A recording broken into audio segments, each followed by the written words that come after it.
ഞാൻ മുസ്ലിമാ പേര്.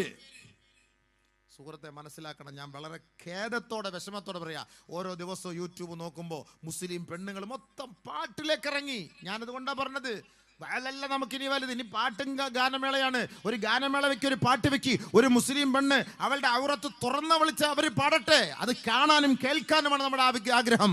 നമ്മൾ തന്നെയാണ് ഇസ്ലാമിന്റെ ശത്രുക്കൾ, നമ്മൾ തന്നെയാണ് ദീനിന്റെ ശത്രുക്കൾ. ഇതിനെയൊക്കെ നിരോധിച്ചവരാണ് പരിശുദ്ധമായ ഖുർആൻ. പക്ഷെ ആര് പറയാൻ, ഞാനടക്കം, എന്നെ പോലുള്ള അടക്കമുള്ള പണ്ഡിതന്മാർ ഇത് യൂട്യൂബിലൂടെ നിങ്ങളുടെ മുന്നിൽ പറഞ്ഞാൽ നാളെ നമുക്കെതിരെ കമന്റിൽ 90% നാണം കെട്ട നമ്മുടെ കാക്കാമാരായിരിക്കും. പാട്ടിന് എന്താ കുഴപ്പം? മ്യൂസിക്കിന് എന്താ കുഴപ്പം? കണ്ട പെണ്ണുങ്ങളെ സമുദായത്തിന്റെ മുന്നിൽ, ജനങ്ങളുടെ മുന്നിൽ കൊണ്ടുവന്ന് പരസ്യമായിട്ട് നിർത്തിയിട്ട് പല പുരുഷന്മാരുടെ ഇടയിൽ ഡാൻസ് ആടാൻ നാണമില്ലാതെ, ഒരു നിലയ്ക്കും ഒരു പുളിപ്പില്ലാത്ത മാതാപിതാക്കൾ പ്രായപൂർത്തിയെത്തിയ പെൺകുട്ടികളെ തുറന്നുവിടാൻ അലാ തഗാറൂൻ അലാ തസ്തഹയൂൻ ആദരവായ അലിയാര് തങ്ങൾ ചോദിച്ചതാണ്. നാണമില്ലേ നിന്റെയൊക്കെ പെൺമക്കളെ ജനങ്ങളുടെ മുന്നിൽ അവർ കാണാൻ, അവരുടെ ഔറത്തുകൾ കാണാൻ തുറന്നുവിട്ട് ഡാൻസ് കളിപ്പിക്കാൻ നാണമില്ലേ? അലിയാര് തങ്ങളുടെ ചോദ്യമാണ്, അബൂബക്കറിന്റെ ചോദ്യമല്ല. അലാ തഗാറൂൻ അലാ തസ്തഹയൂൻ. നബി സല്ലല്ലാഹു അലൈഹി വസല്ലം തങ്ങളുടെ മരുമകനാണ്, നബി തങ്ങളുടെ എല്ലാമാണ്, സന്തത സഹചാരിയാണ്, 4ാം ഖലീഫയാണ്. അവരൊക്കെ ഈമാന്റെ ബോധമുള്ളവരാണ്. അവരൊക്കെ കഷ്ടപ്പെട്ടത് കൊണ്ടാണ് ഇന്ന് ഈ വള്ളിത്തുണ്ടിൽ അല്പസമയമെങ്കിലും അള്ളാന്റെ ദീനിന്റെ മാർഗത്തിൽ നമ്മൾ ഇവിടെ ഇരിക്കുന്നത്. ദുനിയാവിൽ ജീവിക്കണമെങ്കിൽ, അടിച്ചുപൊളി ജീവിക്കണമെങ്കിൽ എങ്ങനെയും ജീവിക്കാം, ഞങ്ങൾക്ക് ജീവിക്കാം. നമുക്കിപ്പോ ഈ താടിയും വെച്ച് ഈ സുന്നത്തും അനുസരിച്ച് ഈ വലിയ ഷാള് വിട്ട് തൊപ്പിയിട്ട് നടക്കേണ്ട കാര്യമില്ല. നമുക്കെന്താ ഒരു പെണ്ണിനെ കെട്ടിപ്പിടിക്കാൻ ആഗ്രഹമില്ലാത്തതുകൊണ്ടാ? നമുക്കെന്താ ഒരു പെണ്ണിനെ ചുംബിക്കാൻ കൊതിയില്ലാത്തത് കൊണ്ടോ? നമുക്കെന്താ വ്യഭിചരിക്കാൻ ആഗ്രഹമില്ലാത്തത് കൊണ്ടോ? അള്ളാഹുവിനെ പേടിച്ചിട്ടെല്ലാം നമ്മൾ മാറ്റി നിർത്തുന്നു. എന്തിന്? ആഖിറത്തിൽ നമുക്ക് അള്ളാഹു അത് തരുമെന്നുള്ള വിശ്വാസത്തിന്റെ പേരിൽ. അതുകൊണ്ട് ഹലാലായതുകൊണ്ട് ജീവിക്കണമെന്ന് അള്ളാഹു റസൂലും പഠിപ്പിച്ച മാർഗത്തിലാണ് നമ്മൾ ഇങ്ങനെ ഈ ഒരു അവസ്ഥയിൽ. അള്ളാഹു നമ്മളെ ആലിമീങ്ങളാക്കുക നമ്മുടെ പവറല്ല, അള്ളാഹ് നമുക്ക് ചെയ്ത അനുഗ്രഹമാണ്. എന്തുകൊണ്ട്? ഈ വേഷമിട്ടുകൊണ്ടൊരു പെണ്ണിനെ നോക്കാൻ നമുക്ക് മടി വരുന്നു. ഈ വേഷമിട്ടുകൊണ്ടൊരു പെണ്ണിനെ കെട്ടിപ്പിടിക്കാൻ നമ്മുടെ മനസ്സ് അനുവദിക്കുന്നില്ല. ഈ വേഷമിട്ടുകൊണ്ടൊരു ഹറാമിന്റെ പ്രവർത്തിക്ക് പോകാൻ നമ്മുടെ മനസ്സ് അനുവദിക്കുന്നില്ല. അത് അള്ളാഹു നമ്മളോട് ചെയ്ത അനുഗ്രഹമാണ്. അതേപോലെ തന്നെയാണ് ഒരു മുസ്ലിം ആണെങ്കിൽ പരിശുദ്ധമായ റമളാൻ മാസത്തിൽ ഒരു ഹിന്ദുവിന്റെ ഹോട്ടലിൽ കയറി നീ ഒന്ന് തൊപ്പി വെച്ചൊന്ന് ഭക്ഷണം കഴിക്കാൻ പോ, ആ ഹിന്ദു സഹോദരൻ ചോദിക്കും, അല്ല സഹോദര നിനക്ക് നോമ്പില്ലേ? അല്ല എന്താ നിങ്ങൾ എന്താ നോമ്പ് പിടിക്കാത്ത? ഹിന്ദു സഹോദരൻ ചോദിക്കാണ്. അവനാ മഹത്വം അറിയാം, അവനാ മഹത്വം മനസ്സിലാക്കുന്നുണ്ട്. തലയിൽ തട്ടമിട്ട പെൺകുട്ടികൾ സ്കൂളുകളിൽ പോയി ബീഡി വലിക്കുന്നത് പിടിച്ചിട്ട് ചോദിച്ചു, നിങ്ങൾക്കിത് ഹലാലാണോ? നിങ്ങൾ ഈ കാണിക്കുന്നത് ശരിയാണോ? അത് കുഴപ്പമില്ല, ഞങ്ങളൊക്കെ ഇങ്ങനെയൊക്കെ എല്ലാം എന്താ പബ്ലിക്കായിട്ട് ഞങ്ങളിങ്ങനെ ലൈഫ് അടിച്ചു പൊളിക്കുന്നവരാണ്. അതിനും ഒരു സാക്ഷി ഈ തലയിൽ ഈ തട്ടവും ഈ ഹിജാബും ഈ പർദ്ദയും. ഇതൊക്കെ വീഡിയോയിൽ. പണ്ടൊക്കെ നമ്മൾ പ്രസംഗിക്കുമ്പോൾ നിങ്ങൾ വിചാരിക്കും വെറും തള്ളലാന്ന്. ഇപ്പം തള്ളാൻ പറ്റൂല. ഇപ്പം നമ്മൾക്ക് TV അങ്ങോട്ട് തുറന്ന് നമ്മുടെ ഈ യൂട്യൂബ് ഒന്ന് അങ്ങോട്ട് തള്ളിക്കൊടുക്കുമ്പോൾ ഈ ഉസ്താദന്മാർ പറഞ്ഞൊക്കെ അതിനകത്ത് മുന്നിൽ വരും. അതുകൊണ്ട് തള്ളാൻ പറ്റൂല. ഉള്ള കാര്യമായി പറയുന്നത്, കൽബ് പൊട്ടിയിട്ട് പറയുന്ന വാക്കാണ്. ആലിമീങ്ങളായ ഞങ്ങൾ നിങ്ങളുടെ മയ്യത്തിന് നിസ്കരിപ്പിക്കാനും ഫാത്തിഹ ഓതാനും 3ാം ഫാത്തിഹയ്ക്കും ഹത്തം ഓതാനും അല്ലെങ്കിൽ ഖബർ സിയാറത്തിന് വേണ്ടി മാത്രം വിധിക്കപ്പെട്ടവരല്ല. നിങ്ങളുടെ കൈക്ക് പിടിച്ച് നിങ്ങളെ വിവാഹം കഴിപ്പിച്ചയക്കാനും തൊലാക്ക് ചൊല്ലിക്കാനും വിധിക്കപ്പെട്ടവരല്ല ആലിമീങ്ങൾ. ഈ ആലിമീങ്ങൾ ഈ നന്മ നിങ്ങൾക്ക് പറഞ്ഞു തരുന്നത് ഞങ്ങളുടെ നന്മയ്ക്ക് വേണ്ടിയിട്ടല്ല, നിങ്ങളുടെ ഓരോരുത്തരുടെ നന്മയ്ക്ക് വേണ്ടിയിട്ടാണ്. നമ്മൾ ആലിമീങ്ങൾ അല്ലാഹു തആല ഈ ദുനിയാവിലേക്ക് കൊണ്ടുവന്ന് പ്രവാചകന്മാരുടെ പാരമ്പര്യമായിട്ടാണ്. പ്രവാചകന്മാർ ഈ ഒരു ഉത്തരവാദിത്വമായിട്ടാണ് ലോകത്തെ കടന്നു വന്നത്. അള്ളാഹുവിന്റെ ദീൻ പറയാൻ വേണ്ടി വന്നവരാണ്. ആ പ്രവാചകന്മാർ ഈ ലോകത്തിലില്ല, മരണപ്പെട്ടു പോയി, വഫാത്തായി പോയി, പ്രവാചക പരമ്പര അവസാനിച്ചു പോയി. ആ ഉത്തരവാദിത്വം ഒരിക്കലും തകർന്നു പോകരുത്, നശിച്ചു പോകരുത്. അതുകൊണ്ട് ഉലമാക്കളുടെ വാരിസ്യങ്ങളായി, അനന്തരാവകാശികളായി ആ ഒരു പരിശുദ്ധമായ ദൗത്യം അല്ലാഹു തആല ഏൽപ്പിച്ചത് പണ്ഡിത മഹത്തുക്കളുടെ മേലാണ്. ഈ പണ്ഡിത വർഗം എന്തിനാണ്? നമുക്കും നമ്മുടെ വാപ്പാക്കോ ഉമ്മാക്കോ ഗതിയില്ലാത്തത് കൊണ്ട് ഓതാൻ വിട്ടതൊന്നുമല്ല. ഇന്ന് ഇൽമു പഠിച്ചത് കൊണ്ട് അൽഹംദുലില്ലാഹ് ഇന്നും കൈതുയർത്തി ദുആ ചെയ്യുമ്പോൾ എൻ്റെ മരിച്ചുപോയ വാപ്പാക്കും ഉമ്മാക്കും വേണ്ടി ദുആ ചെയ്യാതെ എൻ്റെ ദുആ ഞാൻ അസ്തമിപ്പിക്കുകയില്ല, തീർക്കുകയില്ല. അവിടെയും എൻ്റെ വാപ്പ എന്നെ പഠിപ്പിച്ച എൻ്റെ ഉമ്മ, നിങ്ങളുടെ ഖബറിനെ അള്ളാഹു ശാന്തി സമാധാനം കൊണ്ട് നിറയ്ക്കട്ടെ എന്ന് ഒരു ദിവസത്തിൽ 5 പ്രാവശ്യം ഏറ്റവും കുറഞ്ഞത് ദുആ ചെയ്യാതെ ഈ വിനീതനോ അല്ലെങ്കിൽ എൻ്റെ അടുത്തിരിക്കുന്ന ഉസ്താദന്മാരോ ഈ ഇരിക്കുന്ന ആലിമീങ്ങളോ മാതാപിതാക്കൾക്ക് ദുആ ചെയ്യാതെ അവരുടെ ദുആ അവസാനിപ്പിക്കില്ല. കാരണം എന്താ? ഖുർആനിലും ഹദീസിലും അള്ളാഹ് പഠിപ്പിച്ചത് മക്കളെ നിങ്ങളുടെ ദുആ സ്വീകരിക്കണമെങ്കിൽ മാതാപിതാക്കൾക്ക് കൊണ്ട് നിങ്ങൾ ദുആ ചെയ്യണമെന്നാണ്. അത് പഠിപ്പിച്ചു കൊടുക്കുന്നു. വാപ്പാക്കും ഉമ്മാക്കും പഠിപ്പിക്കാനും കഷ്ടപ്പെടാനും ഒക്കെ വാപ്പ വേണം. MBBS എടുത്തു കൊടുക്കാൻ വാപ്പ വേണം, കെട്ടിക്കാൻ വാപ്പ വേണം, എഞ്ചിനീയർ ആക്കാൻ വാപ്പ വേണം. ആ വാപ്പാക്ക് വേണ്ടി ദുആ ചെയ്യാൻ ഒരു മോനുണ്ടോ, ഒരു മോളുണ്ടോ? ഏത് മോനാ ദുആ ചെയ്യുന്നത്? നിങ്ങൾക്ക് ആ ദുആയുടെ ഒരു മഹത്വം ഉണ്ടോ? മരിക്കുമ്പം ഖബറിന്റെ അടുത്ത് വന്നിരുന്ന് കുറെ കരഞ്ഞിട്ട് അല്ലാഹ് അത്തായിക്ക് പുറത്തു കൊടുക്കണേ, വല്ലാഹി പൊറുക്കൂല. വല്ലാഹി എങ്ങനെ പൊറുക്കാനാണ്? ഈ മകനെ വളർത്തിയെടുത്ത കോലം ഈ വാപ്പ ഈ ദുനിയാവിൽ എങ്ങനെയാണ് ഈ മകനെ വളർത്തിയെടുത്തത്? ഈ മകനെ വളർത്തിയെടുത്തതിന്റെ കോലം എങ്ങനെയാണ്? ഞാൻ ഈ കഴിഞ്ഞ ദിവസം ഒരിടത്ത് പോയപ്പോൾ പറഞ്ഞു, ഒരു ആൺകുട്ടിയെ കല്യാണം കഴിപ്പിക്കാൻ വാപ്പ ചെലവാക്കിയ പൈസ 2.5 കോടി രൂപ. ആൺകുട്ടിയെ കല്യാണം കഴിപ്പിക്കാൻ അത്രയ്ക്കും ഏറ്റവും ടോപ്പ് സിംഗറിനെ കൊണ്ടുവന്ന് പാടിപ്പിച്ച്. മുസ്ലിങ്ങളാണ്, മറ്റുള്ളവരുടെ ചരിത്രം നമുക്ക് പറയണ്ട. മുസ്ലിങ്ങളാണ്, നമ്മുടെ കൗമാണ്, നമ്മുടെ പരിസരത്താണ്.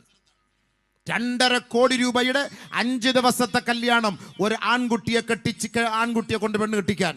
തൊട്ട് പരിസരങ്ങളിൽ പാവപ്പെട്ടവരും വാടക വീട്ടിൽ കിടക്കുന്നവനും തിന്നാനും കുടിക്കാനും ഉടുതുണിക്കും മറുതുണിയില്ലാത്തവനും കിടപ്പുണ്ട്. കോടാനുകോടികൾ ചെലവഴിച്ച് ആഡംബര കല്യാണം നടത്തിയിട്ട് ആഹ്ലാദിക്കുമ്പോൾ അഹങ്കരിക്കുമ്പോൾ ഇവനൊക്കെ ഫലസ്തീനെ കുറിച്ച് പറയാൻ എന്തവകാശം? ഇവനൊക്കെ വന്നിരുന്ന് ആമീൻ പറയാൻ എന്തവകാശം?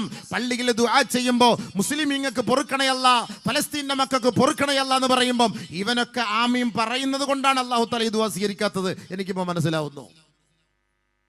എന്ത് പുണ്യ സമുദായത്തിന് ദീനിന്റെ കാര്യം പറഞ്ഞ് അവന്റെ വീട്ടിൽ പോയാൽ ഒരു 500 രൂപ എടുത്തു കൊടുക്കും. 500 രൂപ 2.5 കോടി പാട്ടുകാരന് വേണ്ടി അവൻ ചെലവാക്കും, ഗാനമേളയ്ക്ക് വേണ്ടി ചെലവാക്കും. അള്ളാഹുവിന്റെ ദീനിന് വേണ്ടി ചോദിച്ചാൽ 500 ഉലുവ എടുത്തു വെച്ച് കൊടുക്കും. വേണമെങ്കിൽ ഞാൻ കൊണ്ടുപോയിക്കോ എന്ന് പറയും. അപ്പൊ അതിന്റെ അർത്ഥം എന്താ? എനിക്കിതിലൊന്നും വലിയ വിശ്വാസമില്ല, വേണമെങ്കിൽ നിങ്ങൾ കൊണ്ടുപോയി ഇല്ലെങ്കിൽ അവിടെ വെച്ചിട്ട് പോയി പറയുന്ന വാക്കാ. 100 JCB ഉള്ള ഒരാളോട് ദീനിന്റെ ആവശ്യമായിട്ട് ഈ വിനീതനടക്കം പോയി. 100 JCB വല്ലാഹി 500 രൂപ എടുത്തു വെച്ചെന്നു. 500 രൂപ എടുത്തു വെച്ചെന്ന് ഞങ്ങൾ പറഞ്ഞു.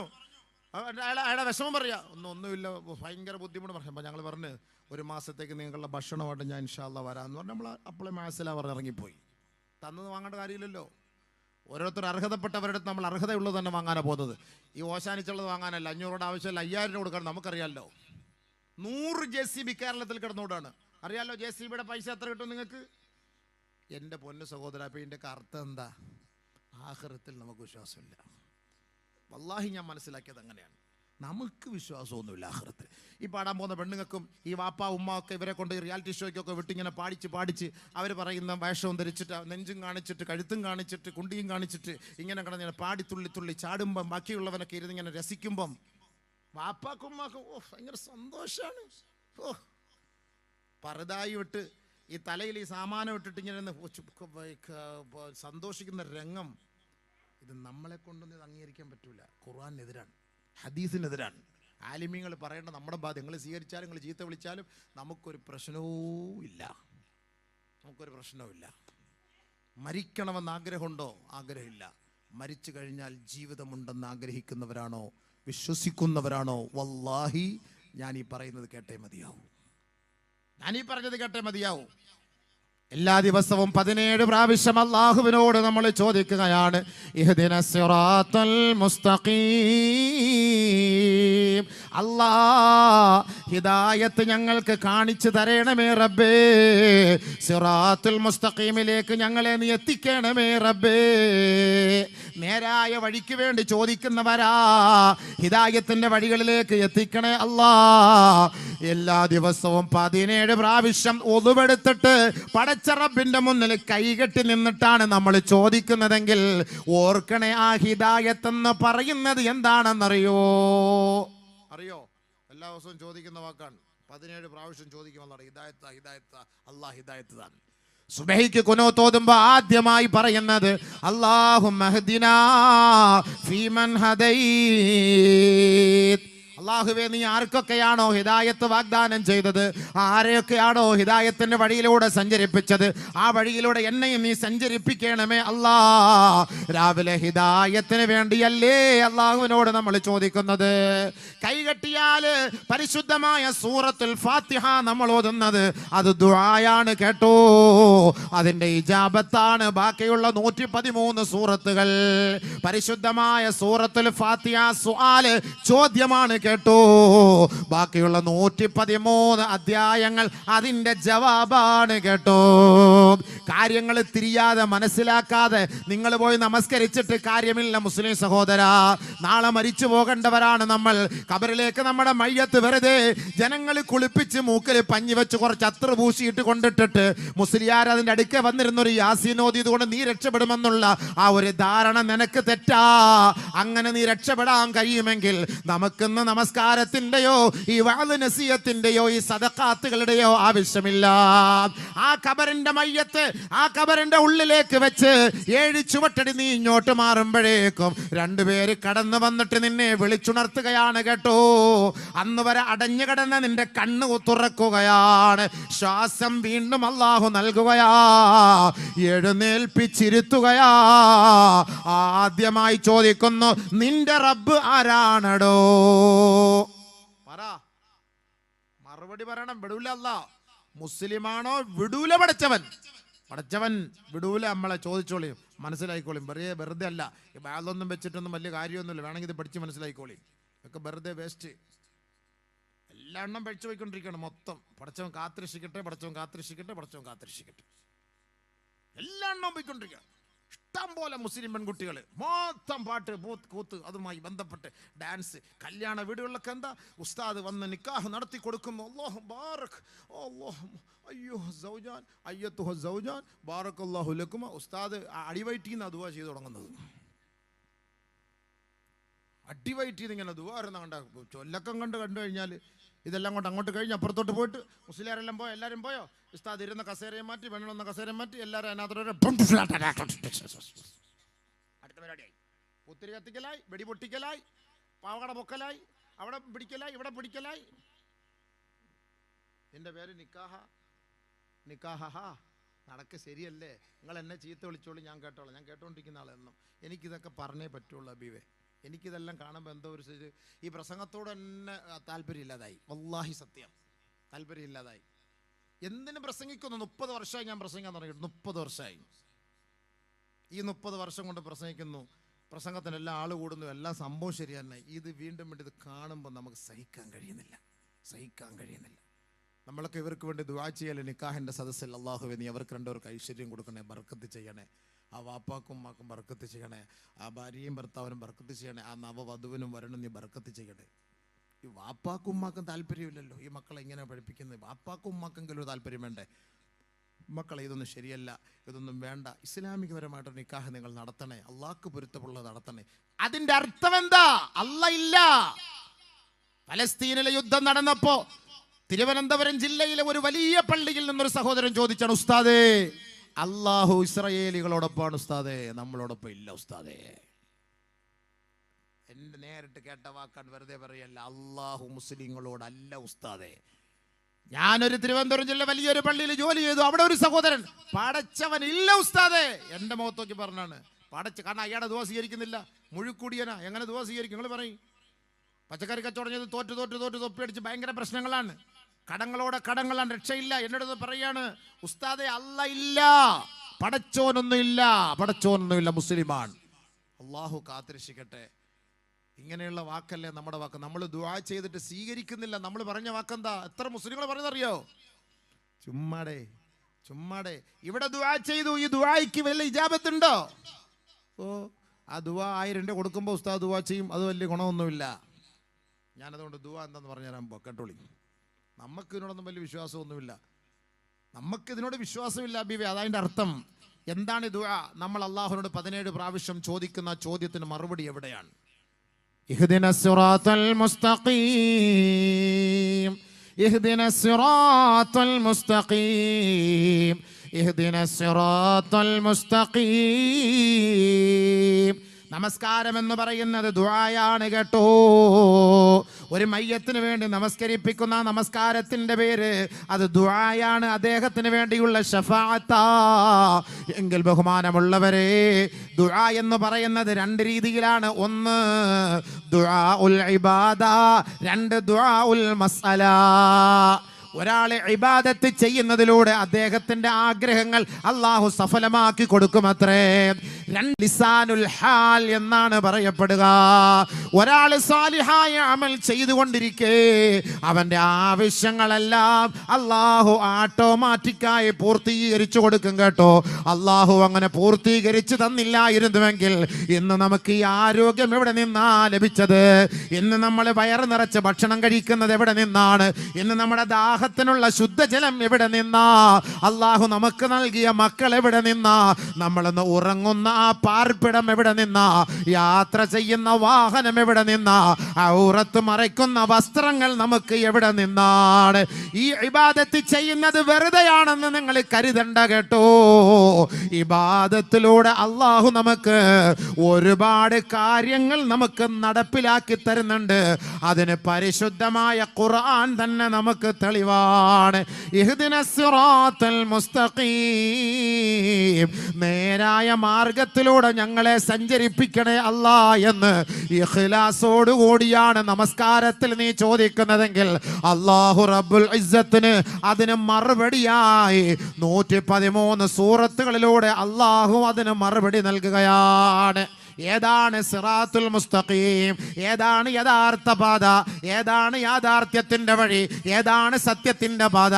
എ ഗ്രൂപ്പുകാരൻ പറയുന്നു ഞങ്ങളാണ് സത്യത്തിന്റെ വഴി, ബി ഗ്രൂപ്പുകാരൻ പറയുന്നു ഞങ്ങളാണ്, സി കാരൻ പറയുന്നു ഞങ്ങളാണ്, ഡി പറയുന്നു നിങ്ങളെല്ലാം പിഴച്ച് ഞങ്ങൾ മാത്രമാണ്. എൻ്റെ പൊന്നു സഹോദരാ, ഇതൊക്കെ എനിക്കും നിങ്ങൾക്കും മൈക്ക് കിട്ടിയാ പറയാം. പക്ഷേ ഇതൊക്കെ നിയന്ത്രിക്കുന്ന ജഗത്തിന്റെ ഉടമസ്ഥനായ അല്ലാഹ്, അവനല്ലാതെ മറ്റാർക്കും അതിന്റെ യാഥാർത്ഥ്യം അറിയില്ല. അതുകൊണ്ട് അവൻ ഒരു പ്രവാചകനിലൂടെ നമുക്ക് പഠിപ്പിച്ചു തന്നിട്ടുണ്ട്. സത്യത്തിന്റെ വഴി ഏതെന്ന് ആ പ്രവാചകന്റെ നാവിലൂടെ നിങ്ങൾക്ക് വെളിപ്പെടുത്തി തന്നിട്ടുണ്ടല്ലോ. ആ വഴികൾ നിങ്ങൾ അവലംബിക്കണേ. ആ പ്രവാചകന്റെ വഴി അവലംബിച്ച ഒരാളും പിഴച്ചു പോവൂല, അത് ഞാൻ ഉറപ്പ് നൽകുന്നു എന്ന് അള്ളാഹു പോലും നമ്മളെ അറിയിച്ചിരിക്കെ ഇഹ്ദിനസ് സിറാത്തൽ മുസ്തഖീം, നേരായ മാർഗത്തിലൂടെ ഞങ്ങളെ നീ കൊണ്ടുപോണേ അല്ലാ എന്ന് ഒരു പ്രാവശ്യമല്ല, 2 പ്രാവശ്യമല്ല, ദിനേന 17 പ്രാവശ്യം അല്ലാഹയോടാണ് ചോദിക്കുന്നത്. അതിന് അല്ലാഹു നൽകുന്ന മറുപടി എന്തെന്നറിയോ? ഞാനും നിങ്ങളുമല്ല മറുപടി നൽകേണ്ടത്, ഉസ്താദന്മാരല്ല മറുപടി നൽകേണ്ടത്. അല്ലാ നിന്നോട് ചോദിക്കുന്ന ചോദ്യത്തിന് നീ തന്നെ മറുപടി നൽകണേ അല്ലാ. ഒരുപാട് വഴികൾ ജനങ്ങൾ പറയുന്നു അതാണ് യഥാർത്ഥ വഴി, ഇതാണ് യഥാർത്ഥ വഴി. ഏതാണ് യഥാർത്ഥ വഴി എന്നറിയില്ല റബ്ബേ. എങ്കിലും നാദാ നിന്നോട് ഞങ്ങൾ ചോദിക്കുകയാണ്, നേരായ വഴികളിലൂടെ ഞങ്ങളെ നീ സഞ്ചരിപ്പിക്കണേ റബ്ബേ. അല്ല മറുപടി പറയട്ടെ, അല്ല മറുപടി പറയട്ടെ. നബി തങ്ങളുടെ നാവിലൂടെ നേരായ മാർഗത്തെ കുറിച്ച് അല്ലാഹു തന്നെ നമുക്ക് പഠിപ്പിച്ചു തരികയാണ്. ബുദ്ധിയുള്ളവരാണ് നമ്മൾ, അറിവുള്ളവരാണ് നമ്മൾ. അറിവ് കുറഞ്ഞു പോയോ? ആലിമീങ്ങളെ വിളിച്ചിരുത്തി വാളിന്റെ സദസ്സുണ്ടാക്കിയിട്ട് ഉസ്താദേ എന്താണ് ഹിദായത്തിന്റെ വഴി? നമ്മൾ അല്ലാഹുവിനോട് ചോദിക്കുന്ന നേരായ മാർഗം ഏതാ? അതൊന്ന് അറിയിച്ചു തരൂ. ആ വഴിയിലൂടെ സഞ്ചരിച്ച് മരിക്കാനാ, ഒന്ന് അറിയിച്ചു തരുവോ എന്ന് ആലിമീങ്ങളെ പോയി നിങ്ങൾ സമീപിച്ചിട്ട് ചോദിക്കണം. എന്നാലേ മനസ്സിലാക്കാൻ കഴിയുകയുള്ളൂ.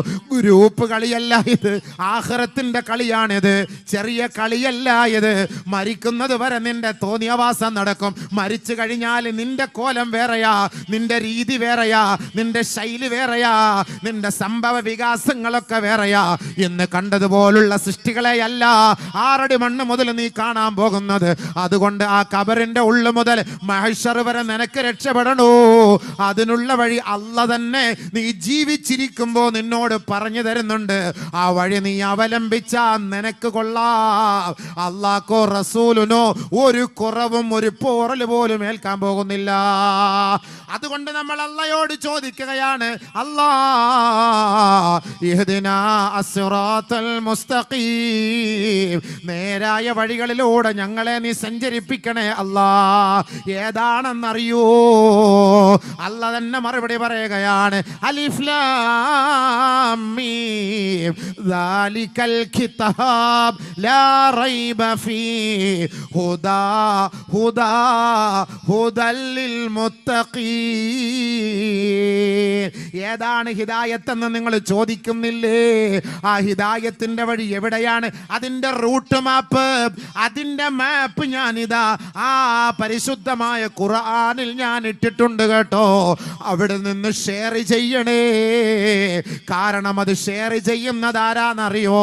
അൽ മുത്തഖീൻ. ഈ പറയപ്പെടുന്നത് പോലെ ആട്ടും കൂത്തും പാട്ടും സംഗീതവുമായി നടക്കുന്നവൻ അവർക്കത് കാണാൻ പറ്റൂല, അവർക്കത് മനസ്സിലാക്കാൻ പറ്റൂല. കഞ്ചാവടിച്ച് വെള്ളമടിച്ച് പഞ്ചാരയടിച്ച് നടക്കുന്നവന് ഇതിന്റെ യാഥാർത്ഥ്യം മനസ്സിലാക്കാൻ പറ്റൂല. പലിശ തിന്നുകയും കൊടുക്കുകയും ലോട്ടറി കച്ചവടം നടത്തുകയും ചെയ്യുന്നവന് ഇതിന്റെ യാഥാർത്ഥ്യവും മാധുര്യവും മനസ്സിലാക്കാൻ പറ്റൂല. പിന്നെ മനസ്സിലാക്കാൻ പറ്റുന്നവരാരെന്നറിയോ? അൽ മുത്തഖീൻ.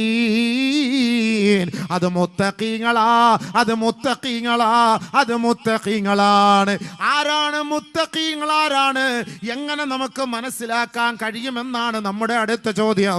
അല്ലാ, നീ തന്നെ അതിന് മറുപടി പറയണേ. പടച്ചവൻ തന്നെ മറുപടി പറയുകയാ. അല്ലദീന, ആ മുത്തഖീങ്ങൾ ആരെന്നറിയോ? യുഅ്മിനൂന ബിൽ ഗൈബ് വയുഖീമൂന സ്വലാ വമിമ്മാ റസഖ്നാഹും യുൻഫിഖൂൻ. മൂന്ന് ക്വാളിറ്റി അല്ല പറയുകയാണ്. മുത്തഖീങ്ങളെ, നിങ്ങളുടെ മൂന്ന് ക്വാളിറ്റി അബൂബക്കർ അല്ല പറയുന്നത്, റസൂലുള്ള തങ്ങളല്ല പറയുന്നത്. ഏതൊരു റബ്ബിന് വേണ്ടിയാണോ നാം ജീവിക്കുന്നത്, മരിക്കുന്നത്, നമസ്കരിക്കുന്നത്, ആ റബ്ബ് തന്നെ പറയുകയാ. മുത്തഖീങ്ങളുടെ മൂന്ന് ക്വാളിറ്റി ഏതെന്നറിയോ? ഒന്ന്, ആഖിറത്തെ കുറിച്ച് അവർ വിശ്വസിക്കുന്നവരാണ്, അദൃശ്യത്തെ കുറിച്ച് വിശ്വസിക്കുന്നവരാണ്. പല ഫിലിം സ്റ്റാറുകൾ നമസ്കാരമുള്ളവരാണ്. ഒരുപക്ഷെ നിങ്ങൾ പറയും, അല്ലോ അദ്ദേഹം 5 നേരം നമസ്കരിക്കുന്ന ഒരു ഫിലിം സ്റ്റാറാണ്, ഒരു സിനിമാ നടനാണ്. പറഞ്ഞിട്ട് കാര്യമില്ല. ആ നമസ്കാരക്കാരനായ സിനിമാ നടനോട് പോയിട്ട് ചില മീഡിയക്കാർ ചോദിക്കുകയാണ്, നിങ്ങൾ നമസ്കരിച്ചിട്ട് പരലോകത്തിൽ നിങ്ങൾക്ക് വിശ്വാസമുണ്ടോ? അദ്ദേഹം പറയുന്നു, ഇല്ല ഇല്ല, പരലോകത്തിൽ എനിക്ക് തീരെ വിശ്വാസമില്ല. പോയില്ലേ? നമസ്കരിക്കുന്നത് എന്തിനാ? സദഖ ചെയ്യുന്നത് എന്തിനാ? ഖുർആൻ ഓതുന്നത് എന്തിനാ? ഒന്നാമത്തെ ക്വാളിറ്റി മുസ്ലിമേ, നീ മുസ്ലിമാണെന്നുള്ളതിന്റെ ക്വാളിറ്റി അല്ലദീന യുഅ്മിനൂന ബിൽ ഗൈബ്, അദൃശ്യ ലോകത്തെ കുറിച്ചുള്ള വിശ്വാസം നിന്റെ ഖൽബിൽ വേണം കേട്ടോ.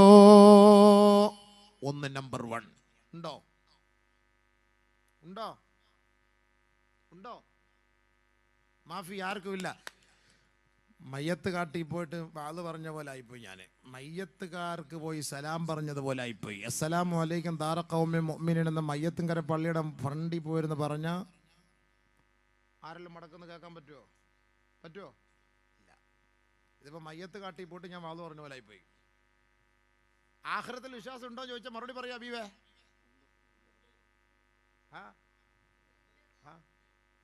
അത് ഹയ്യാണോ മയ്യത്താണോ എന്ന് എനിക്കറിയണ്ടേ. അല്ലദീന യുഅ്മിനൂന ബിൽ ഗൈബ്, മരിച്ചു പോകുന്ന ഉറപ്പല്ലേ? ഉറപ്പല്ലേ?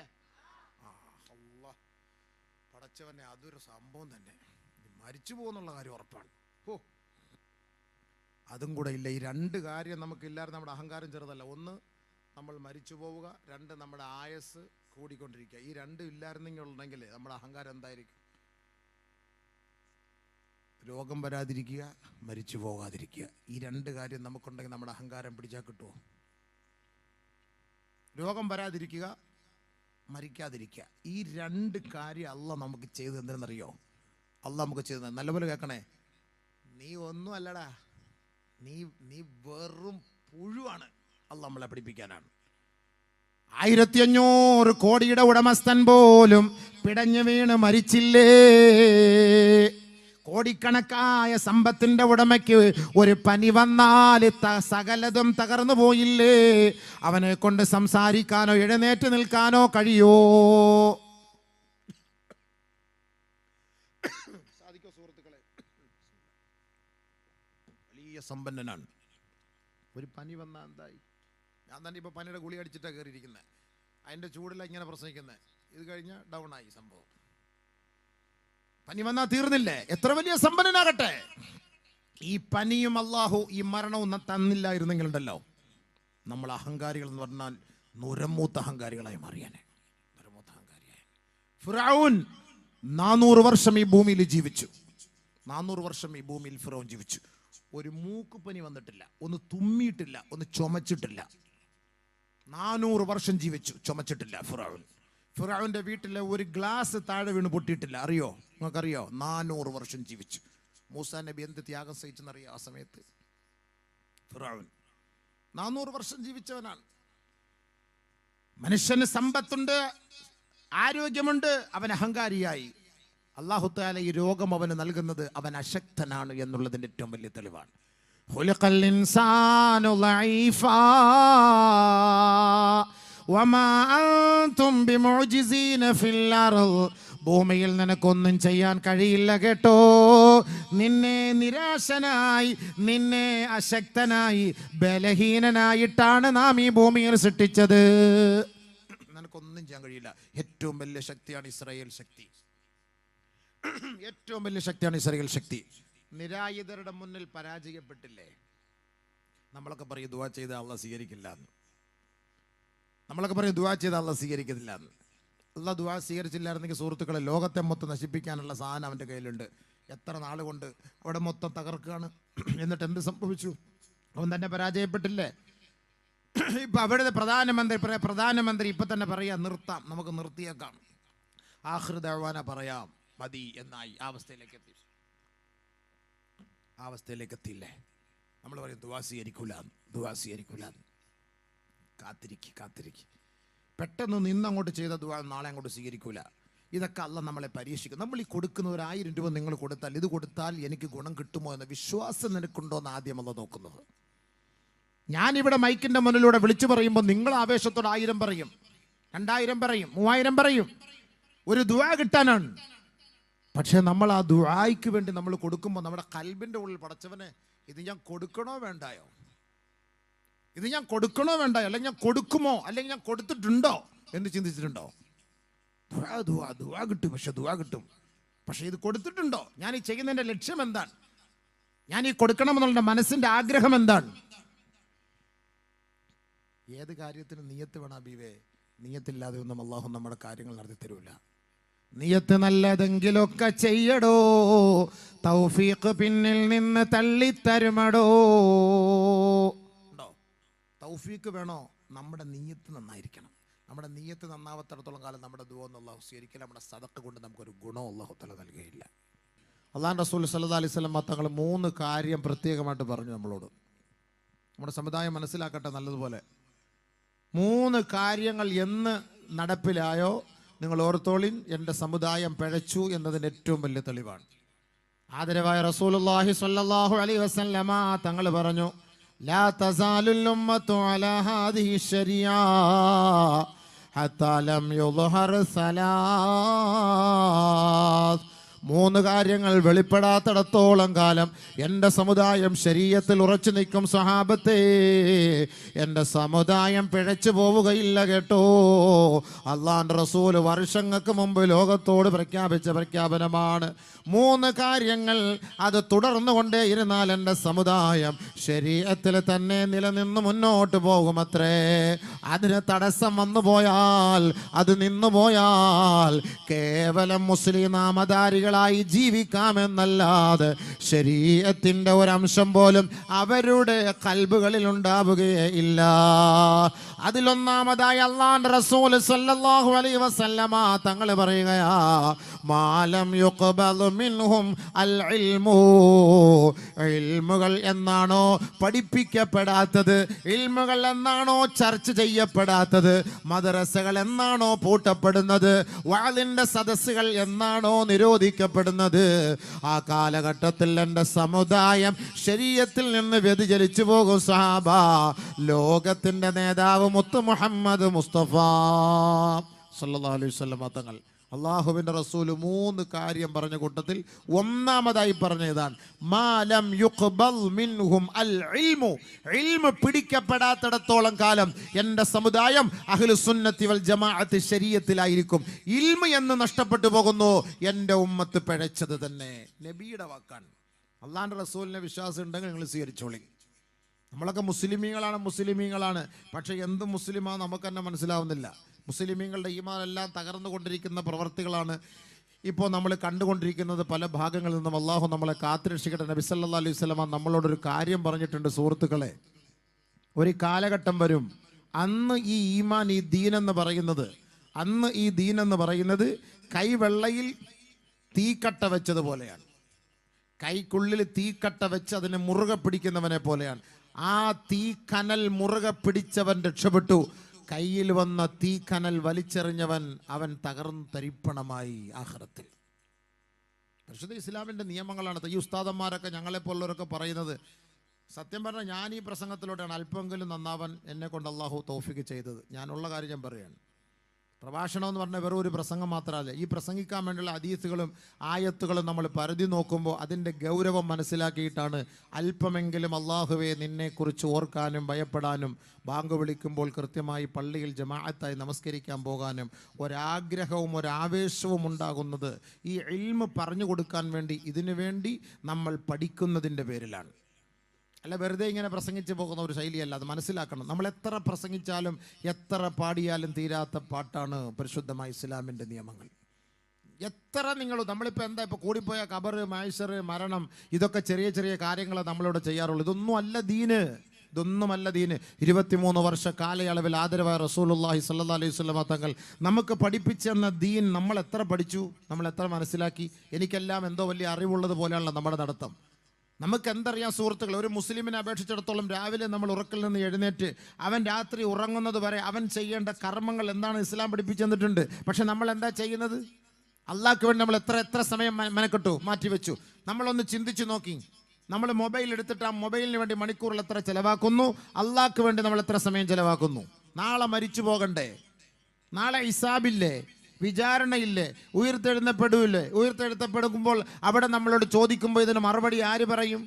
ഇത് പറഞ്ഞു തന്നില്ല എങ്കിൽ നാളെ നിങ്ങളെല്ലാവരും നമുക്കെതിരെ കോടതിയിൽ കുറ്റം പറയും. പടച്ചവനെ, ഞങ്ങളോട് ഇതാരും ഇത് പറഞ്ഞു തന്നിട്ടില്ല അല്ലാ എന്ന് നിങ്ങൾ പറയും. ഇത് പറയാതിരിക്കാനാണ് അള്ളാഹു ഇന്ന് ഈ സോഷ്യൽ മീഡിയകളിലൂടെ ഈ വഅലുകളെ പ്രചരിപ്പിക്കുന്നത്. ഓർത്തോളിൻ, നാളെ റബ്ബിന്റെ കോടതിയിൽ ഒരാൾക്കും മറുപടി പറയാൻ പറ്റൂല. ഞാൻ വഅല് കേട്ടിട്ടില്ല എങ്കിലും വീട്ടിനകത്തിരിക്കുന്നവർ പോലും യൂട്യൂബിലൂടെ അള്ളാഹ് നീയുണ്ടെന്നും ആഖിറമുണ്ടെന്നും ഈ സമുദായത്തോട് തുറന്ന് പറഞ്ഞവരാണ് പണ്ഡിതർ. അതുകൊണ്ട് നാളെ ഇവരൊന്നും കേട്ടില്ല എന്ന് അള്ളാഹിന്റെ മുന്നിൽ പറയാനൊരവസരവുമില്ല. എല്ലാവരും കേട്ടുകഴിഞ്ഞു. സത്യമായ ദീൻ ഇസ്ലാമിൻ്റെ ദീനാണെന്ന് എല്ലാവർക്കും മനസ്സിലാവുകയും ചെയ്തു. പക്ഷെ അതിൽ നിന്ന് കുതറിപ്പോകാതിരിക്കാൻ ശ്രമിക്കും. അള്ളാഹു നമുക്ക് ചെയ്ത വലിയൊരു നിഅമത്താണ്. മാർക്കം ചെയ്തുകൊണ്ട് നീ മുസ്ലിമായി രക്ഷപ്പെടുമെന്ന് ആരും പ്രതീക്ഷിക്കേണ്ട. മാർക്കം ചെയ്യലതും ഇസ്ലാമിൻ്റെ ശരീഅത്തിൻ്റെ അടയാളമല്ല, ഇസ്ലാമിലേക്ക് പ്രവേശിക്കുന്നതിൻ്റെ അടയാളമൊന്നുമല്ല അത്. നീ മാർക്കം ചെയ്തില്ല എങ്കിൽ നിനക്ക് മുസ്ലിമാകാം. ഷഹാദത്ത് കലിമ ചൊല്ലലാണ് ഏറ്റവും വലിയ കാര്യം. അത് മുറുകെ പിടിക്കലാണ്. ഞാൻ അള്ളാഹുൽ വിശ്വസിക്കുന്നു എന്ന് പറഞ്ഞതുകൊണ്ട് കാര്യമായില്ല, ഞാൻ മുസ്ലിം എന്ന് പറഞ്ഞതുകൊണ്ട് കാര്യമായില്ല. എന്താണ് ഇസ്ലാമിൻ്റെ ക്വാളിറ്റി? എന്താണ് അതിൻ്റെ നിബന്ധനകൾ? എന്താണ് അത് നീ പാലിക്കുന്നുണ്ടോ? അത് ഞാൻ മാർക്കം ചെയ്തവനാണ് പറഞ്ഞിട്ട് കാര്യമില്ല. അതൊന്നുമല്ല ക്വാളിറ്റി. ജൂതന്മാർ മാർക്കം ചെയ്തിട്ടുണ്ട്, നസ്രാണികൾ മാർക്കം ചെയ്തിട്ടുണ്ട്, മുശ്രിക്കീങ്ങൾ മാർക്കം ചെയ്തിട്ടുണ്ട്. അവരെയൊക്കെ നമുക്ക് മുസ്ലിമീങ്ങളായിട്ട് അംഗീകരിക്കാൻ പറ്റുമോ? ഇല്ല. ഞാനൊരു മുസ്ലിമാണെന്നുള്ളതിൻ്റെ ക്വാളിറ്റി എന്താണ്? നീ ഒരു ഹാഫിള് ആണെങ്കിൽ അതിൻ്റെ അർത്ഥം എന്താ? 30 ജുസ് അവൻ കാണാപാടി പഠിച്ചിരിക്കണം, അവനാണ് ഹാഫിള്. ആലിമാണെങ്കിൽ എന്താ? 8 വർഷം ശരീഅത്തിനെ കുറിച്ച് പഠിച്ച് സനത് വാങ്ങിയിരിക്കണം, അവനാണ് ആലിമ്. MBBS കാരെന്ന് പറഞ്ഞാൽ 5 വർഷം അതിനെക്കുറിച്ച് അവൻ പഠിച്ചിരിക്കണം, പ്രാക്ടീസ് ചെയ്തിരിക്കണം, അതാണ് അവൻ MBBS, ഒരു ഡോക്ടർ എന്നൊക്കെ പറയുന്നത്. വെറുതെ നോക്കിയിട്ടുള്ള ഡോക്ടർ എന്നും എഞ്ചിനീയർ എന്നൊന്നും പറയാൻ നമ്മളെ കൊണ്ട് കഴിയില്ല. വേണമെങ്കിൽ പറയാം, പക്ഷേ ആ ക്വാളിറ്റിയും ആ പഠിത്തവും അവർക്കില്ല എങ്കിൽ ഒരിക്കലും അവർക്കത് യോജിക്കൂല. നമ്മൾ മുസ്ലിമാണോ? നമ്മുടെ ക്വാളിറ്റി എന്താണ്? എന്താ നമ്മുടെ ക്വാളിറ്റി? ലോക ചരിത്രത്തിൽ പരിശുദ്ധമായ ശരീഅത്ത് പോലെ, ഇസ്ലാം പോലെ ഒരാദർശം ലോകത്തിൽ അള്ളാഹ്ക്ക് ഇഷ്ടമല്ല. അതാദ്യം ചിന്തിച്ചോളീൻ. ഇതിനെ മാത്രമാണ് അള്ളാഹ് അംഗീകരിക്കുന്നത്. അതുകൊണ്ടാണ് നമുക്ക് ഈ തീച്ചൂള, അതുകൊണ്ടാണ് നമുക്ക് ഈ പീഡനങ്ങൾ, അതുകൊണ്ടാണ് നമ്മൾ ഈ വേദനകൾ സഹിച്ചും പരിശുദ്ധമായി ശരീഅത്തിനെ മുറുകെ പിടിച്ചിരിക്കുന്നത്. പക്ഷേ ആ ശരീഅത്ത് ഒരു തീ കനൽ പോലെയായിരിക്കുന്ന ഒരു കാലഘട്ടം എടുത്തുകൊണ്ടിരിക്കുകയാണ്. നമ്മൾ കയ്യിൽ നിന്നത് ചൂട് പേടിച്ച് വലിച്ചെറിഞ്ഞാൽ നാളെ നരകത്തിലായിരിക്കും നമ്മളുടെ താവളം. അള്ളാഹു നമ്മളെ കാത്തുരക്ഷിക്കുമാറാകട്ടെ. അതുകൊണ്ട് ബഹുമാനമുള്ള സഹോദരങ്ങളെ, ഈ വഅ്ള് നസീഹത്ത് എന്ന് പറയുന്നത് എന്തിനാണെന്ന് എൻ്റെ സമുദായം ആദ്യം ഒന്ന് മനസ്സിലാക്കണം. 3 കാര്യങ്ങളെക്കുറിച്ച് ഞാൻ പറഞ്ഞു. ഈ 3ഉം എനിക്ക് തോന്നുന്നു ഇന്ന് ഈ കാലഘട്ടത്തിൽ അത് യോജിച്ചിരിക്കുന്ന ഒരു കാലഘട്ടമാണ്. രണ്ടാമത് നബി തങ്ങൾ പറഞ്ഞു, വയക്സുറു വലദുൽ ഖനസ്, ജാരസന്താനങ്ങൾ അധികരിക്കുന്ന ഒരു കാലം വരുമെന്ന്. ജാരസന്താനങ്ങൾ അധികരിക്കുന്ന ഒരു കാലമുണ്ടാകും സഹാബത്തെ. ഇന്ന് ജാരസന്തതികൾ അധികരിച്ചു കൊണ്ടിരിക്കുക. അമ്മത്തൊട്ടിൽ എന്തിനാണ്? തിരുവനന്തപുരത്ത് അമ്മത്തൊട്ടിൽ എന്തിനാണ്? ജാരസന്താനങ്ങൾ. ഈ അടുത്ത സമയത്ത് തന്നെ നമ്മൾ 2 ദിവസം പത്രത്തിൽ കണ്ടതാണ്. ഒരു ചോരക്കുഞ്ഞിനെ സ്വന്തം മാതാവ് കുഴിച്ചുമൂടി. എന്തിനാണത്? ജാരസന്തതികൾ അധികരിക്കുന്നു. അസലിയായ സന്താനമാണെങ്കിൽ കുഴിച്ചുമൂടേണ്ട ആവശ്യമില്ലല്ലോ. എന്തിനാണ് കുഴിച്ചുമൂടുന്നത്? എന്തിനാണ് അമ്മത്തൊട്ടികൾ അധികരിക്കുന്നത്? ബഹുമാനമുള്ള സഹോദരങ്ങളെ, ജാരസന്താദികൾ അധികരിക്കും. അള്ളാഹുവിന്റെ റസൂൽ പറഞ്ഞത് യാഥാർത്ഥ്യമാകാതെ ലോകം അസ്തമിക്കുകയില്ല. ഓർത്തോളിങ്. ഇന്ന് എന്തെല്ലാം യുദ്ധം നടക്കട്ടെ, എന്തെല്ലാം പ്രശ്നം നടക്കട്ടെ, നബി തങ്ങൾ പറയാത്തത് എന്തെങ്കിലും ലോകത്ത് നടന്നിട്ടുണ്ടോ? അന്ന് 3G ഇല്ല, 4G ഇല്ല, 5G ഇല്ല, ഇന്റർനെറ്റ് ഇല്ല, സാറ്റലൈറ്റ് ഇല്ല. ആ കാലഘട്ടത്തിൽ 1400 വർഷങ്ങൾക്ക് മുമ്പ് ഹബീബായ റസൂലുള്ളാഹി തങ്ങൾ നമ്മളോട് പ്രവചിച്ച പ്രവചനങ്ങളാണ് 21ാം നൂറ്റാണ്ടിൽ ഈ വർത്തമാന കാലഘട്ടത്തിൽ ഞാനും നിങ്ങളും അനുഭവിച്ചു കൊണ്ടിരിക്കുന്നത്, ഇനി അനുഭവിക്കാൻ പോകുന്നത്. അള്ളാഹുവിന്റെ റസൂൽ പറയാത്ത ഒരു കാര്യവും ഇന്നിവിടെ നടക്കുന്നില്ല. ഓർത്തോളിങ്. അതിൽ വെച്ച് മനസ്സിലാക്കിക്കോ, സദഖ റസൂലുള്ളാഹ്, അള്ളാഹുവിന്റെ റസൂൽ പറഞ്ഞത് യാഥാർത്ഥ്യമാണെന്ന് മനസ്സിലാക്കിക്കോളി. നമ്മൾ കളിയിലും ചിരിയിലും തമാശയിലുമാണ്. നമുക്ക് ഈ ദീനെന്ന് കേട്ടാൽ ഒരു കാര്യമൊന്നുമില്ല. നമുക്ക് സോഷ്യൽ മീഡിയയിൽ പേര് കിട്ടണം, കൂടുതൽ ലൈക്ക് കിട്ടണം, കൂടുതൽ ഷെയർ കിട്ടണം, അതിലൂടെ പണം കിട്ടണം. ഇതൊക്കെ തന്നെയാണ് നമ്മൾ ആഗ്രഹിക്കുന്നത്. ഇതൊന്നും അള്ളാഹു ആഗ്രഹിക്കാത്ത കാര്യങ്ങളാണ്. ഇവിടെ ദുനിയാവിൽ നീ ഗമയും പ്രതാപവും പ്രൗഢിയും അന്തസ്സും ആഗ്രഹിക്കുന്നുണ്ടോ? ആഖിറത്തിൽ നിനക്കിത് നഷ്ടമാകും എന്നതിന്റെ ഏറ്റവും വലിയ തെളിവാണത്. അദ്ദുനിയ ദാറുമല്ല ദാറലഹു വമാലു മല്ല മാലലഹു. ദുനിയാവെന്ന് പറയുന്നത് ആഖിറത്തിൽ വീടില്ലാത്തവന്റെ വീടാണ്, ആഖിറത്തിൽ സമ്പത്തില്ലാത്തവന്റെ സമ്പത്താണ് ദുനിയാവ് എന്ന് പരിശുദ്ധ പ്രവാചകൻ നമ്മളെ പഠിപ്പിക്കുമ്പോൾ അള്ളാഹുവിന്റെ റസൂൽ ശരീഅത്ത് എന്തെന്ന് നമുക്ക് നല്ലപോലെ പഠിപ്പിച്ചെന്നിട്ടാണ് ഇന്ന് മദീനയുടെ തിരുമുറ്റത്ത് കിടന്ന് ഉറങ്ങുന്നത്. ഓർത്തോളി. ഇത് കേവലം വഅ്ള് പറഞ്ഞ് നിങ്ങളുടെ കുറച്ച് പൈസ പിരിക്കാൻ വേണ്ടിയുള്ള ദീനല്ല ഇത്. ഈ ശരീഅത്ത് നിങ്ങൾക്ക് പഠിപ്പിച്ചു തരുന്നത് ഈ മുസ്ലിമായ ഞാൻ മുസ്ലിമാണോ ഇല്ലയോ എന്ന് മനസ്സിലാക്കാനാണ്. എന്ന് പറഞ്ഞ് നീ മനസ്സിലാക്കിയിട്ടുണ്ടോ ഞാൻ മുസ്ലിമാണോ എന്ന്? എൻ്റെ റേഷൻ കാർഡിൽ മുസ്ലിമാണ്, പാസ്പോർട്ടിൽ മുസ്ലിമാണ്, ആധാറിൽ മുസ്ലിമാണ്, ലൈസൻസിൽ മുസ്ലിമാണ്. എന്താ മുസ്ലിം? മുസ്ലിമിന്റെ ക്വാളിറ്റി എന്താണ്? ഒരു കാഫിർ മുസ്ലിം തമ്മിലുള്ള വ്യത്യാസം എന്താണ്? ഒരു മുസ്ലിം മുശ്രിക്കും തമ്മിലുള്ള വ്യത്യാസം എന്താണ്? അറിയില്ല. എന്ത് തോന്നിയാസം കാണിച്ചിട്ട് എൻ്റെ പേര് ഷഹജ, എൻ്റെ പേര് ഷഫീന, എൻ്റെ പേര് ഹസീന, എൻ്റെ പേര് ഷിബു, എൻ്റെ പേര് ഹസൻ, എൻ്റെ പേര് ഷാജഹാൻ, ഇതൊക്കെ പറഞ്ഞിട്ട് കാര്യമില്ല. എന്താ മുസ്ലിം? അള്ളാഹ്ക്ക് ഇപ്പം നമ്മൾ മൊത്തം മുസ്ലിം ആയിക്കൊള്ളുന്നു. അള്ളാഹ്ക്ക് നിർബന്ധമൊന്നുമില്ല സുഹൃത്തെ. നമ്മൾ നാളെ മരിച്ചു പോയാൽ നമുക്ക് രക്ഷ വേണോ ഇല്ലയോ?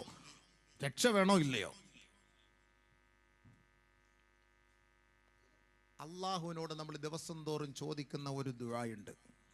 ദിവസം തോറും അള്ളാഹുവിനോട് ചോദിക്കുന്ന ഒരു ദുആയുണ്ട്. ആ ദുആ എന്തെന്നറിയോ? ഏറ്റവും കൂടുതൽ സമയം അള്ളാഹുവിനോട് നമ്മൾ ചോദിക്കുന്നത് ദുആ, ഏറ്റവും കൂടുതൽ അള്ളാഹുവിലേക്ക് നമ്മൾ അടുക്കാൻ ഏറ്റവും വലിയ ഒരു മാധ്യമം ദുആയാണ്. പക്ഷെ അതിന് നമുക്ക് സമയമില്ല. 10 മിനിറ്റ് ദുആ ചെയ്ത ഇന്ന് 10 മിനിറ്റ് നമ്മുടെ ആവശ്യങ്ങൾ, 15 മിനിറ്റ് ആവശ്യങ്ങൾ ദുആ ചെയ്തവരാരിലുണ്ടോ? 15 മിനിറ്റ് എൻ്റെ പ്രശ്നം പരിഹരിക്കണേ അല്ലാ, ഈ നാടിൻ്റെ പ്രശ്നം പരിഹരിക്കണേ അല്ലാ, ലോകത്തിൻ്റെ വിഷയം പരിഹരിക്കണേ അല്ലാന്ന് ഹൃദയസ്പൃക്കോടുകൂടി കൽബ് തുറന്ന് കണ്ണ് ഈറനണിഞ്ഞ് ഒരു 15 മിനിറ്റ് ദുആ ചെയ്ത് ആരെങ്കിലും ഈ സദസ്സുണ്ടോ? ഒന്ന് കൈപൊക്കുക. ആരിലുണ്ടോ? ഉള്ളവർ മാത്രം പൊക്കണം. ഞാൻ പല സദസ്സിൽ ചോദിച്ചു, ഒരു സദസ്സിലും ഇല്ല. 5 മിനിറ്റ് ദുആ ചെയ്തവരുണ്ടോ? ഇല്ല. ദുആ ചെയ്യാൻ നമുക്ക് സമയമില്ല. പലസ്തീനിലെ പ്രശ്നം വന്നപ്പോൾ എല്ലാവരും വലിയ ദുആയായിരുന്നു. കൊറോണ വന്നപ്പോൾ എല്ലാവരും വലിയ ദുആയായിരുന്നു. എവിടെ പോയി ദുആ? എവിടെ പോയി ദുആ?